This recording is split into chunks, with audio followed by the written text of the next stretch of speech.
with prices falling, is now the right time to buy an investment condo? Let's take a look.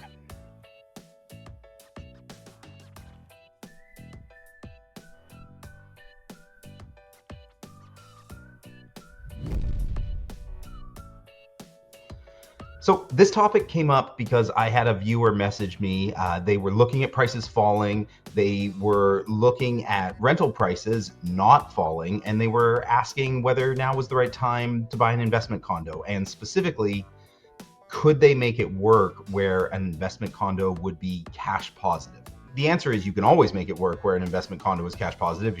If you put 100% down, it will be cash positive. The more interesting question is, how much do you need to put down? I'm gonna go through it all. We're gonna look at the numbers. And the reason I'm in a different location today is I'm at home because I wanna be able to screen share with you. I think this will be much easier if we can actually look at the numbers and go through everything. So let's take a look.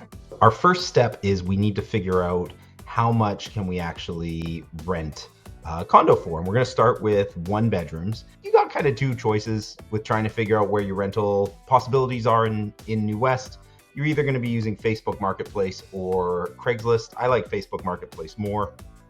So what I've done is I've gone and looked up 1 bedrooms between $1,500 and $2,500 in New Westminster. There's this one asking $1,900 a month. This is in Trapp and Holbrook, which is a very popular building right on the Fraser River. There's this down on 813 Agnes Street, which is also a great location. A little bit older, it's asking $1,800. This is right by Douglas College. And then there's another one in Trapp and Holbrook trying to get $2,200 a month. This one I think is asking too much. You can see this is one of the no balcony versions. So in Trapp and Holbrook, one side of the building has balconies, but a lot of the ones facing Columbia, a lot of them do not. This one is 620 square feet. So they're banking on a little bit larger. The other one, the one asking 1,900, is 512 square feet. But I mean, look at the balcony here. You've got balcony and check out that view. This is a better condo. So I'm gonna go with the more conservative of the two. One of the things that's difficult when trying to figure out how much you can rent for is, unlike MLS sales data where I can pull up all the sale prices, there's no database to pull up what all the rentals go for. So we're just going to go with this. That's why I always say lean on a little bit more conservative, because we don't have the exact numbers. So the next step I'm going to do here is I'm going to pull up what you can actually get in Trapp and Holbrook, and look at this. Right now, there's one on the 16th floor listed for $550. It's been on the market for 21 days. It's a 1 bedroom, 1 bathroom, 500-ish square feet condo.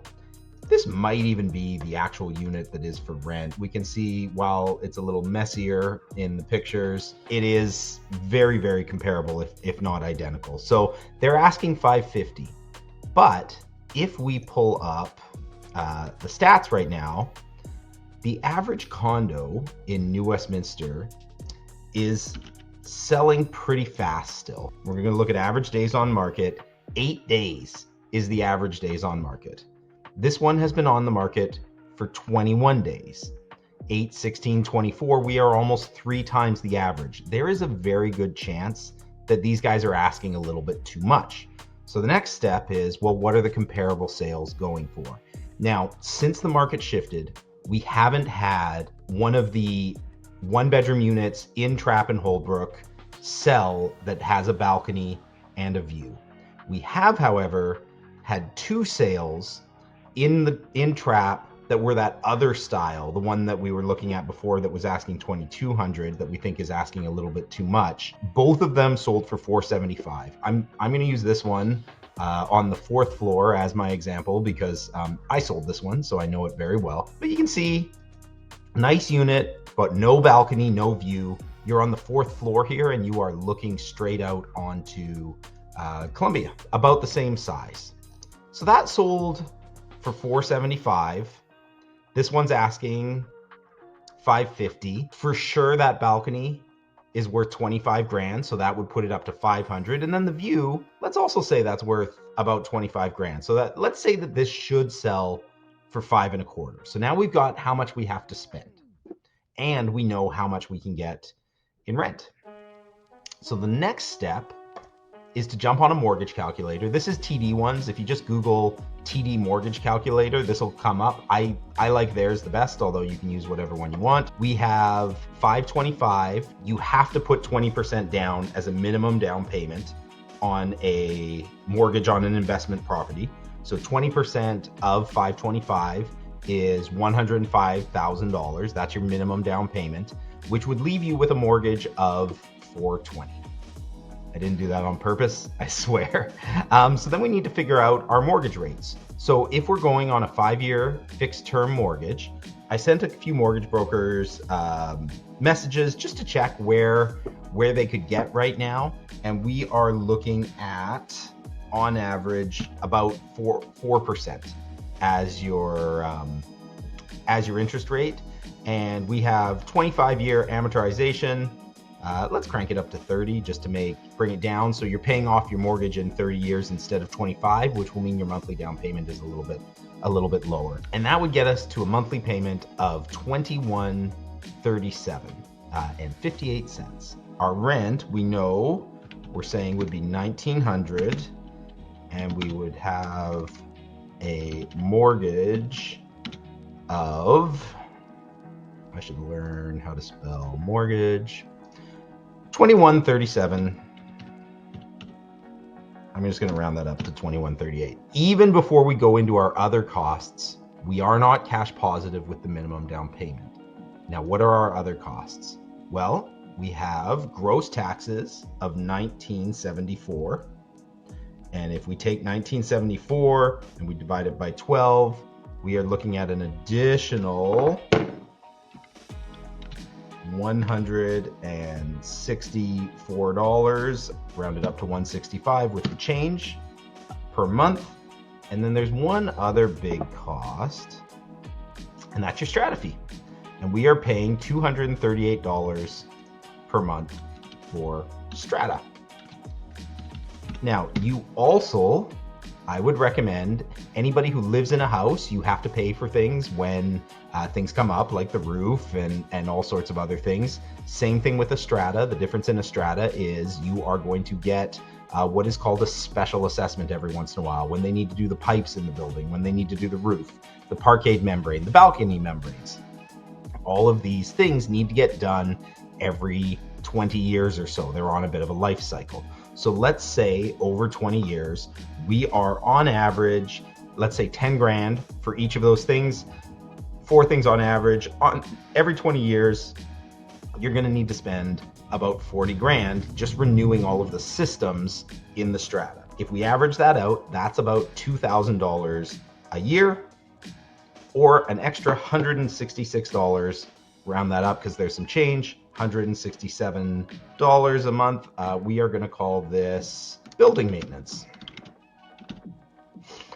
And that is $167. We are definitely not cash positive. Now, are there things we can do to get that down? Instead of going with a fixed term rate, we could go with the variable rate.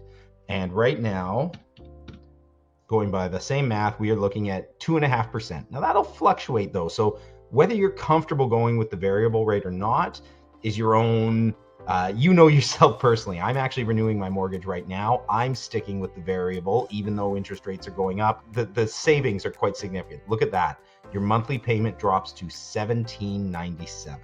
So now if we do our quick math, $17.97 plus 165 plus 238 plus 167, we are looking at a cost of having a mortgage of $2,367.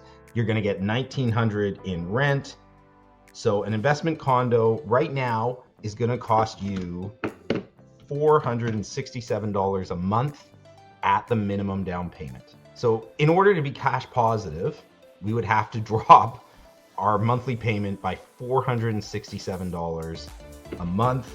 We need to get it down to $1,330. Now I actually haven't played around with these. Let's say we put an extra 100 grand.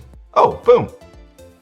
That's pretty close. So basically, to be cash neutral on a 1-bedroom investment condo in New West right now, you would have to put down about $205,000. $1,000. Something that I think is a misconception though, is that the majority of investors I work with, they are not cash positive on their rental properties. They could not invest $500-ish a month and make the same sort of returns. A income property is now, as it has always been, an investment in the future.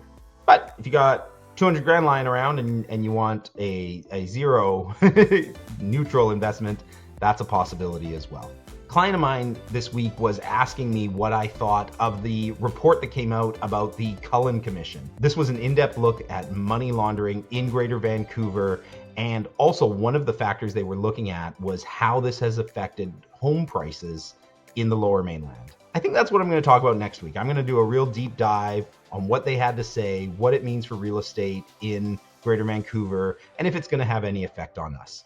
If you want to make sure that you catch that, please subscribe. And in the meantime, if you have any questions about what's going on in the real estate market, you can either leave a comment here or there's a link below if you want to set up a time to chat. Thanks a lot. Have a great day.